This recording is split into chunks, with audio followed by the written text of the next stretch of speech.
बच्चों, आप सभी का अरविंद सर की जीएस क्लास में बहुत बहुत स्वागत है। देखिए बच्चों, आज का जो टॉपिक है वो है पादप हार्मोन। ठीक है, आज मैं इसको पूरा ट्रिक से आपको बताऊंगा कैसे आप पादप हार्मोन को याद करें। ठीक है, और ये जो टॉपिक है, ये जितने भी आगामी एग्जाम लगे हुए हैं, वो चाहे बोर्ड एग्जाम हो, वो चाहे आरओ एआरओ का हो, वो चाहे पुलिस का हो, वो चाहे एसएससी जीडी का हो, जितने भी आगामी एग्जाम लगे हुए हैं सभी एग्जाम की दृष्टि से अति महत्वपूर्ण टॉपिक है।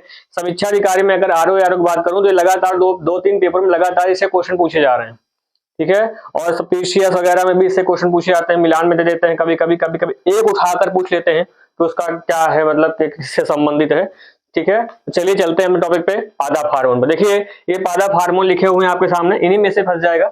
इसमें से आपका auxin hormone, chromatic hormone, gibberellin hormone, cytokinin hormone, ethylene hormone, abscisic hormone और फ्लोरिजेंस हार्मोन। दोस्तों इन्हीं हार्मोन से क्वेश्चन बनते हैं और इनका कार्य क्या है मैंने वो भी सामने लिख दिया है।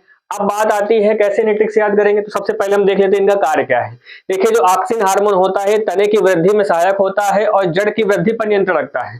ठीक है, ये तने की वृद्धि में सहायक, जब इसकी मात्रा बढ़ती है पौधों में, जब ऑक्सिन हार्मोन की मात्रा बढ़ती है तब ये तनों की तो वृद्धि होती है लेकिन जड़ की वृद्धि पर नियंत्रण हो जाता है, जड़ की वृद्धि नहीं हो पाती है। फलों को गिरने से बचाता है, ये फलों को गिरने से, कि फल क्या होते हैं, जैसे किसी पौधे फल के फल ऑटोमेटिक टूट के गिरने लगते हैं, वो खराब हो जाते हैं, तो उनको गिरने से बचाने के लिए भी ऑक्सिन हार्मोन जिम्मेदार होता है। उसके बाद इसी हार्मोन्स का जो यूज है खेतों में खरपतवार नाशी के रूप में करते हैं। किस रूप में करते हैं? खेतों में खरपतवार नाशी के रूप में करते हैं।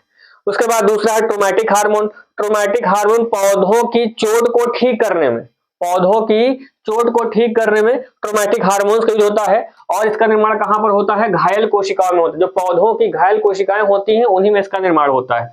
जिब्रेलिन हार्मोन मोस्ट इंपॉर्टेंट है, कई बार पेपर पूछा जा चुका है। जिब्रेलिन हार्मोन पौधों की लंबाई प्रदान करता है। ये क्या करता है? पौधों को लंबाई प्रदान करता है और जब इसकी कमी पौधों में हो जाएगी तो पौधे बौनापन हो, मतलब पौधे छोटे होंगे, उनकी वृद्धि नहीं हो पाएगी, उनकी लंबाई नहीं बढ़ पाएगी। उसके बाद नेक्स्ट हार्मोन है साइटोकाइनिन। ये कोशिका विभाजन में सहायक होता है, सेल डिवीजन में सहायक होता है और प्रोटीन का निर्माण भी साइटोकाइन करता है पौधों में। आपसे यहाँ पे एक क्वेश्चन है कि जो कोशिका विभाजन है, आपको कमेंट करके आंसर देना है कि कोशिका विभाजन कितने प्रकार का होता है। एक क्वेश्चन ये, और दूसरा क्वेश्चन ये है कि जो पौधों की कोशिका वृद्धि होती है वो किस चीज की बनी होती है। दो क्वेश्चन आपको कमेंट के माध्यम से आंसर करना है। उसके बाद एथिलीन। एथिलीन का यूज फलों को पकाने में होता है। आप जानते होंगे फलों को पकाने में कोल्ड स्टोर में, गोदामों में जो यूज होता है वो एथिलीन यूज होता है फलों को पकाने में। और यह एकमात्र ऐसा हार्मोन होता है पौधों के लिए जो गैसीय अवस्था में होता है।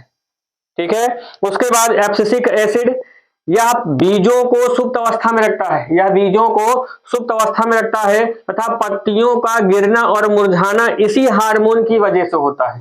ठीक है, एब्सिसिक जो हार्मोन्स होता है इसी हार्मोन की वजह से पौधों के जो बीज होते हैं वो सुप्त अवस्था में हो जाते हैं और पत्तियों का गिरना और मुरझाना इसी हार्मोन की वजह से होता है।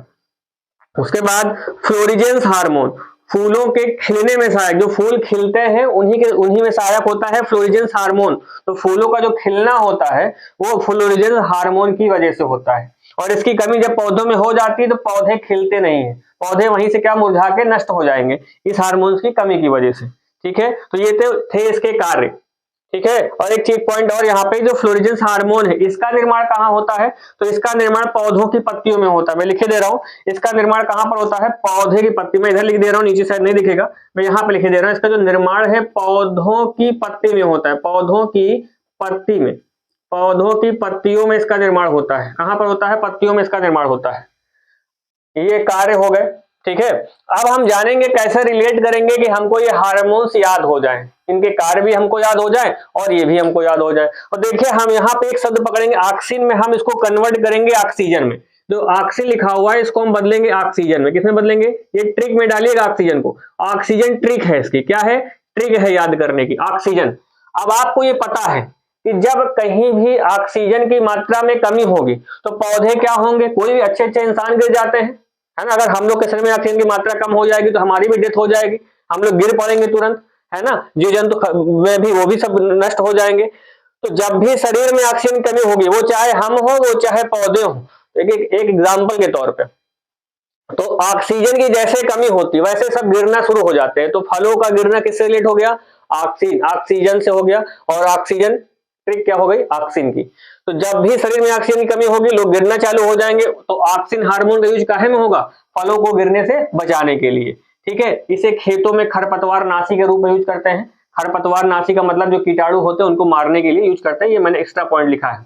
उसके बाद तनों की वृद्धि में सहायक। भाई ऑक्सीजन हमारे शरीर में होगी तो हम वृद्धि भी तो करेंगे, और ऑक्सीजन हमारे शरीर में नहीं होगी तो हम मर जाएंगे। ठीक है, तो ऑक्सीजन होगा तो हम वृद्धि भी करेंगे और हम गिरेंगे भी नहीं। तो उसी प्रकार पौधों में क्या होगा? ऑक्सीजन हार्मोन की वजह से तनों की वृद्धि होगी और फलों के गिरने से बचाएगा ये ऑक्सीजन हार्मोन। उसके बाद ट्रोमैटिक हार्मोन। ट्रोमैटिक में हम इसको ट्रिक में बदलेंगे। इसकी ट्रिक जो होगी, इसको हम बदलेंगे ट्रीटमेंट से। किसमें बदलेंगे? ट्रीटमेंट। तो आप खुद ही समझ गए होंगे ट्रीटमेंट किसमें होता है। चोट वगैरह, जब किसी को चोट लगती है तो उसको क्या देते हैं? ट्रीटमेंट देते हैं। जब किसी को चोट लगती है तो उसको ट्रीटमेंट देते हैं, और घायल होता है तब भी ट्रीटमेंट देते हैं। तो आप समझ गए होंगे कि ट्रोमैटिक हार्मोन का यूज काहे में होगा? पौधों की चोट को ठीक करने में। तो आप अगर कभी आएगा कि पौधों को चोट को ठीक करने में किस हार्मोन का यूज है, तुरंत आपके दिमाग में ट्रोमैटिक मतलब ट्रीटमेंट। ठीक है, तो ट्रीटमेंट करेंगे हम पौधों का। ठीक, तो ट्रीटमेंट काहे में? चोट में होता है। तो आप जान जाएंगे ट्रोमैटिक हार्मोन पौधों की चोट को ठीक करने में होता है, और यह घायल कोशिकाओं में इसका निर्माण होता है। उसके बाद जिब्रेलिन। जिब्रेलिन को हम ट्रिक बदलेंगे जिराफ में। किससे बदलेंगे? जिराफ में। और आप जिराफ के बारे में अच्छे से जानते हैं, जिराफ क्या होता है? लंबा होता है। अगर आपको जिराफ जैसी लंबाई बढ़ानी है तो क्या करना होगा? जिब्रेलिन हार्मोन का खाना होगा या यूज करना होगा। तो उसी प्रकार पौधों में तो जिराफ से बदल जिब्रेलिन कर लिया हमने जिराफ। अब अगर जिराफ जैसा होना है तो जिब्रेलिन हार्मोन का यूज करना होगा। तो जिब्रेलिन से जिराफ हो गया। तो जिब्रेलिन जिराफ, जिराफ क्या होता है? लंबा होता है कि नहीं होता है? तो ये पौधों की लंबाई के लिए आवश्यक है। जिब्रेलिन किस लिए आवश्यक है? पौधों की लंबाई के लिए, क्योंकि जिराफ क्या होता है? लंबा होता है। ठीक है, और जब इसकी कमी हो जाएगी तो क्या हो जाएंगे पौधे? बौनापन हो जाएंगे, पौधे छोटे हो जाएंगे। याद रखना, जिराफ लंबा होता है तो जिब्रेलिन पौधों की लंबाई के लिए रिलेटेड है। इसकी जब कमी हो जाएगी तो बौनापन हो जाएगा। ठीक, उसके बाद दूसरा देखो साइटोकाइनिन। साइटोकाइनिन करेंगे साइड हटो या साइड हो। ट्रिक है इसकी साइड हो। इसकी ट्रिक कौन सी है? साइड हो। क्यों साइड हो? अब आप खुद यहाँ पे है कोशिका विभाजन, मतलब एक कोशिका दूसरी कोशिका से अलग हो रही है, साइड हो रही है। कोशिका विभाजन कैसे करेंगे भाई? एक कोशिका मान लीजिए ये है, अब ये टूटेगी तो क्या होगी? ये दो बराबर भागों में टूट जाएगी, तो एक कोशिका अलग अलग हो गई ना। तो उसी प्रकार कोशिका विभाजन में क्या होगा? चीजें एक दूसरे से साइड हो रही हैं, तो साइटों से हम करेंगे साइड। तो साइड क्या हो रही है? एक हम जैसे कोई आप रास्ते में जा रहे कहें भैया साइड हो, तो वो आपसे हट जाता है। तो हटने का मतलब आपसे अलग हो गया, विभाजित हो गया। तो उसी प्रकार पौधों में जो कोशिका विभाजन है तो इसमें कौन सा हार्मोन यूज होगा? साइटोकाइनिन। तो साइड हटो मतलब अलग हो रहा है, अलग का मतलब विभाजन। ठीक, और प्रोटीन का निर्माण। आप यहाँ जैसे इसको भी ट्रिक से कैसे रेट करेंगे? तो आपको पता है साइड हटो, जो लोग प्रोटीन का जिम में जाते हैं और प्रोटीन के डिब्बे वगैरह खा के बॉडी बिल्डिंग बना लेते हैं, बॉडी बिल्डर बढ़िया बन जाते हैं, उनको देख के लोग वैसे ही साइड हो जाते हैं। जो लोग प्रोटीन खाते हैं तो साइड हो जाते हैं, साइड से साइटोकाइनिन। तो साइटोकाइनिन का यूज काहे में होगा? कोशिका विभाजन में और प्रोटीन के निर्माण में। तो साइड हटो, जब भैया प्रोटीन खाओगे बॉडी बिल्डर बनोगे तो भैया वैसे सब साइड हट जाएंगे, तो साइटो हो गया। कोशिका विभाजन यहाँ भी अलग हो रहा है, इसका मतलब साइड हटेंगे लोग। क्यों हटेंगे? क्योंकि आप बॉडी बिल्डर है, तो अलग होना, कोशिका विभाजन होना, साइटोकाइनिन। उसके बाद एथिलीन, ये तो नॉर्मल है तो आप बिल्कुल जान लीजिए। फलों को पकाने में एथिलीन को हम कर लेंगे पॉलीथीन। एथिलीन को हम बदलेंगे पॉलीथीन। काहे में बदलेंगे? पॉलीथीन। और फल वगैरह काहे में लाते हो? पॉलीथीन में लाते हो। तो फल वगैरह और पके फल लाते हो, कच्चे लाते हो, पके फल ही जाके आप पॉलीथीन में लाते हो, ऐसे रिलेट कर लीजिएगा। ठीक है, तो एक ये ऐसा हार्मोन है जो गैसीय अवस्था में होता है। उसके बाद एब्सिसिक एसिड, या बीजों को सुप्त अवस्था में रहता है। एब्सिसिक से हम करेंगे एसिडिटी। एसिडिटी समझ रहे होंगे। एसिडिटी जब बनती है तो क्या होता है? भयंकर गैस बनती है पेट में, और गैस बनती है तो आप समझ सकते हो उसके बाद आप लोग क्या करते हैं। ठीक है, तो एब्सिसिक एसिड, तो एसिडिटी से रिलेट करेंगे। अब जब पेट में एसिडिटी बनेगी तो शरीर का हो जाएगा? सुप्त हो जाएगा। भाई एसिडिटी होगी, आपका पेट भारी भारी होगा, है ना, गैस भयंकर बनी होगी, है ना। तो ऐसी अवस्था में शरीर क्या हो जाएगा? सुस्त हो जाएगा। दूसरी चीज, एसिडिटी होने पर लूज मोशन चालू हो जाते हैं। लूज मोशन नाम का है पढ़ाई का। लूज मोशन मतलब मोशन का मतलब गति होती है, लूज का मतलब धीरे होता है।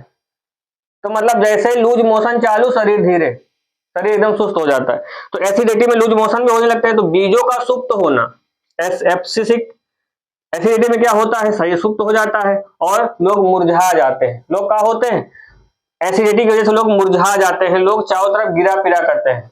तो बीजों का सुप्त अवस्था में रखना और पत्तियों को गिरना या मुरझाना किसकी वजह से होता है, एब्सिसिक एसिड। क्यों, एसिडिटी से लोग सुप्त अवस्था में हो जाते हैं, लोग इधर उधर गिरा पड़ते हैं और लोग मुरझा जाते हैं क्योंकि लूज मोशन चालू है। फ्लोरिजेंस, आप फ्लोरिजेंस से इसका यहां से पहले एक क्वेश्चन आप हमको बता दो, यहां से मैं आपसे क्वेश्चन पूछूंगा। ये बताइएगा कि फ्लोरिकल्चर पे किसका अध्ययन किया जाता है, ये कमेंट करके आप बताइएगा। आपको ये 3 क्वेश्चन मैंने आपको दिए हैं और जो आपके जितने आगामी एग्जाम है सबके लिए मोस्ट इंपॉर्टेंट है। फ्लोरिजेंस, आप फ्लोरिजेंस देखिए, फ्लोरी लिखा हुआ है और फूलों का खिलना भी लिखा हुआ है ना। अब अगर फ्लोरी को हम कर लेंगे फुलवारी, तो फुलवारी में क्या होते हैं, फूल खिले होते कि नहीं भाई। फुलवारी में क्या होते हैं, फुलवारी किस भाई, फूल लिखा हुआ तो फूल का मतलब फुलवारी, और फुलवारी में फूल होते हैं तो फूल क्या होते हैं, खिले होते हैं। तो फूलों के खिलने में कौन सा हार्मोन सहायक होता है, फ्लोरिजेन सहायक होता है। और पौधों की पत्तियों में इसका निर्माण होता है, पौधों की पत्तियों में फ्लोरिजेंस का निर्माण होता है। ठीक, फिर से एक बार मैं रिपीट कर दे रहा हूं। देखिए, ऑक्सीजन कमी होगी तो क्या होगा, हम लोग की वृद्धि रुक जाएगी, हम लोग मर जाएंगे, गिर जाएंगे, फट जाएंगे, सब हो जाएगा हम लोगों के साथ। तो फलों को गिरने से कौन बचाता है, ऑक्सीजन हार्मोन। ट्रोमैटिक मतलब ट्रीटमेंट, अब जब चोट लगेगी तभी तो ट्रीटमेंट होगा, तो पौधों की चोट में इलाज ट्रोमैटिक हार्मोन। जिब्रेलिन, अब जिराफ के तरीके बनना है तो जिब्रेलिन हार्मोन हो, जिब्रेलिन हार्मोन तो क्या करेगा, लंबाई बढ़ाएगा, अगर कमी हुई तो बौनापन। साइटोकाइनिन, साइड हटो, मैंने बताया साइड हटेंगे वैसे ही लोग अलग हो जाएंगे आपसे, तो कोशिका विभाजन। और प्रोटीन लोग खा के बॉडी बिल्डर बनते हैं तो वैसे देख के लोग साइड होते हैं। एथिलीन से पॉलीथीन, फलों को पके फलों को हम कहाँ में लाते हैं, पॉलीथीन में लाते हैं। एकमात्र हार्मोन जो गैसीय अवस्था में। एब्सिसिक को एसिडिटी में, एसिडिटी जैसे हो जाएगी शरीर सुप्त हो जाता है, लूज मोशन चालू हो जाते हैं, लोग मुरझा जाते हैं, तो ये रिलेट कर लीजिएगा। फ्लोरेंस फुलवारी में फूल खिलते हैं। ठीक है दोस्तों, अगर आपको मेरा वीडियो पसंद आया तो चैनल को सब्सक्राइब कीजिए, वीडियो को लाइक कीजिए, अपने दोस्तों के साथ शेयर कीजिए ताकि उन तक भी जानकारी पहुंच सके। Thank you.